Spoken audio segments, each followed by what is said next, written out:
అలా లేదు. Purely cap అంటే పవన్ కళ్యాణ్ వెంట ఉండాలి, కమ్ అంటే చంద్రబాబు వెంట ఉండాలి, లేదంటే గనక వాళ్ళు ఒరిజినల్ కమ్మ కాదు, ఒరిజినల్ కాప్ కాదు. ఇది ఒక ఫీలింగ్ అని క్రియేట్ చేయగలిగారు. ఎవరి ద్వారా?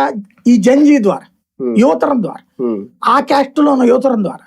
ఇది వచ్చాక జగన్ కి మళ్ళీ అట్లా లేదు. రెడ్లంతా జంజీ రెడ్లు జగన్ అట్లా ఫీల్ అవ్వట్లా, మళ్ళీ ఎస్సీ ఎస్టీ ఫీల్ అవుతున్నారు జగన్ ని యువతరం ఆస్పెక్ట్ లో.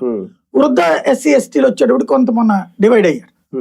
ఇది ప్రస్తుతం ఆంధ్రలో. కానీ ఒకప్పుడు ఒక వెలిగారు ముద్రగడ పద్మనాభం. ఇందాక మీరు అన్నట్టు ఎక్కడా కూడా ప్రజలు తిరస్కరించబడ్డ నేతగా ముద్ర వేసుకోలేదు. కానీ చనిపోయే సమయానికి పార్టీలు వెలేసిన నేతగా అయితే ఆయన మీద ముద్ర పడింది. ఎందుకు? అది ముక్కు సూటితనమే దెబ్బ. ఒకటి నేను చెప్పాను కదా, పవన్ కళ్యాణ్ ఇంపాక్ట్ ముద్రగడని సైడ్ లైన్ చేసింది రాష్ట్రంలో. సొంత సామాన్ అంటే చివరికి నమ్ముకున్న వైసీపీ కూడా ఆయనకి సీట్ ఇవ్వలేదు. ఒక రకంగా సీట్ వద్దని ఆయన అన్నాడు కదా, ఇవ్వకపోవడం కాదు, ఆయన వద్దన్నాడు కదా.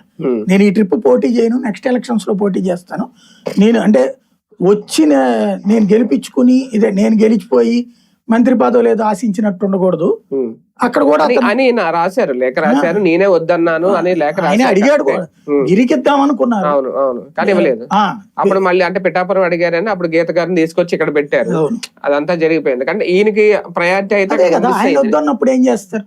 ఇప్పుడు ఇద్దరులో ఎవరంటే ఆయనకే ఫస్ట్ ప్రయారిటీ ఇవ్వాలి, ఆ తర్వాత ఆ సీటు గిరికి ఇవ్వాలని అనుకున్నారు. ఈయన పవన్ మీద పోటీ చేయదలుచుకోలేదు, సేమ్ టైము అసలు పోటీనే వద్దు అనుకున్నారు. అది దానికి ఇంకెవరేం చేయగలుగుతారు? అది ఇంకోటి. ఎందుకంటే రీజను, ఈయన ఫ్రమ్ ద బిగినింగ్ లేడు. చివరి ఏడాదిన్నర ముందే పవన్ కళ్యాణ్ వాళ్ళు ఈయన ట్రోల్ చేయడం బిగిన్ చేయడం, తెలుగుదేశం వాళ్ళు శత్రువుగా చూడటం బిగిన్ చేయడం,